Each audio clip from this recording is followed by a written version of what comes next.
Salut, c'est Jasmine. Aujourd'hui, je vais vous présenter des activités et stratégies pour la sélection de mots de vocabulaire. Word Nerds. Word Nerds est un livre écrit par Leslie Montgomery, Margot Holmes Smith et Brenda J. Overturf.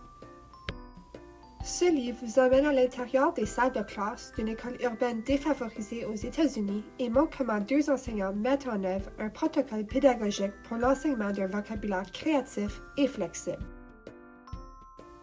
Ce protocole a comme but d'améliorer la connaissance des mots et la confiance des élèves, de renforcer le sentiment de communauté au sein de la classe et d'augmenter le rendement scolaire des élèves. Leslie et Margot incorporent le vocabulaire dans chaque journée scolaire en utilisant un enseignement multisensoriel qui comprend la musique, l'art, la littérature, le mouvement, les jeux, le théâtre, l'écriture, la compétence en matière de tests et la technologie. En cours de route, elles font de chaque élève un amateur du langage. Cette capsule vidéo a comme but d'explorer des stratégies utiles pour les enseignants, les conseillers pédagogiques et n'importe quelle personne impliquée dans le choix de mots de vocabulaire pour les élèves.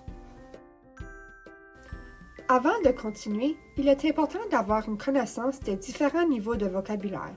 Si vous ne l'avez pas déjà fait, veuillez écouter la capsule intitulée « Les 3 niveaux de vocabulaire ». Choisir les bons mots de vocabulaire peut être une tâche difficile puisqu'il y a des milliers de mots en français. En fait, le dictionnaire de l'Académie française en compte environ 60 000 et le Petit Larousse environ 63 500. Il faut donc être stratégique lorsque nous affinons notre sélection. Voici quelques options de méthodes qui peuvent être utiles. D'emblée, il est important de choisir des mots de niveau 2.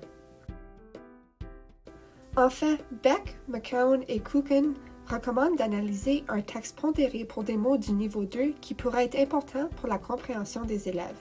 Voici quelques critères suggérés par ces auteurs pour sélectionner des mots de niveau 2. Premièrement, l'importance et l'utilité.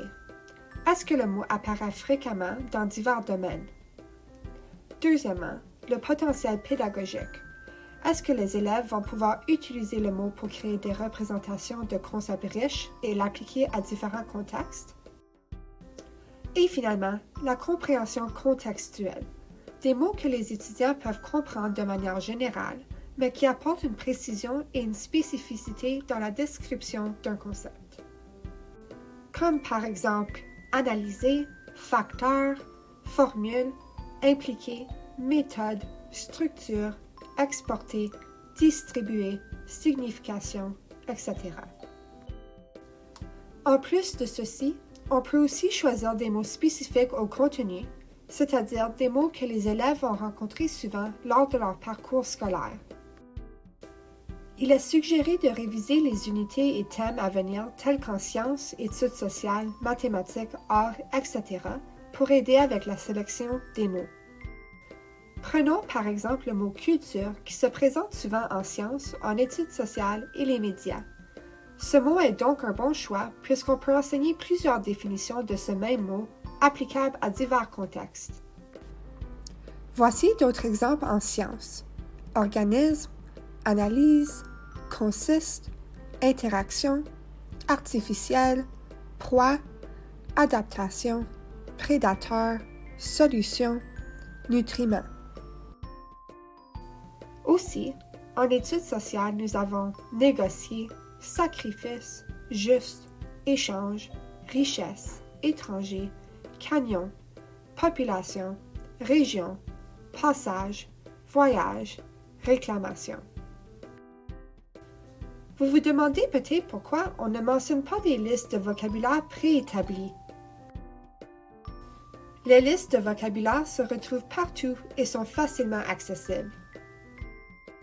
Par contre, plusieurs listes comprennent des mots à haute fréquence et des mots-clés que les élèves connaissent et utilisent déjà, niveau 1, ou des mots qui sont au-delà de la zone proximale de développement des élèves, c'est-à-dire des mots qui ne peuvent pas facilement être expliqués par des mots que comprend déjà l'élève. Un exemple pourrait être le mot « controverse » pour un élève de la première année. Pour expliquer le mot controverse, il faut utiliser des mots comme débat, point de vue, opinion, discussion, argument, etc. Il faut donc s'assurer que les mots choisis sont appropriés pour les élèves cibles. Ceci ne veut pas dire qu'un élève de première année ne peut pas apprendre le mot controverse. Au contraire, c'est tout à fait possible. Il faudrait tout simplement s'assurer que l'élève apprenne les mots nécessaires à sa définition avant de présenter le mot controverse.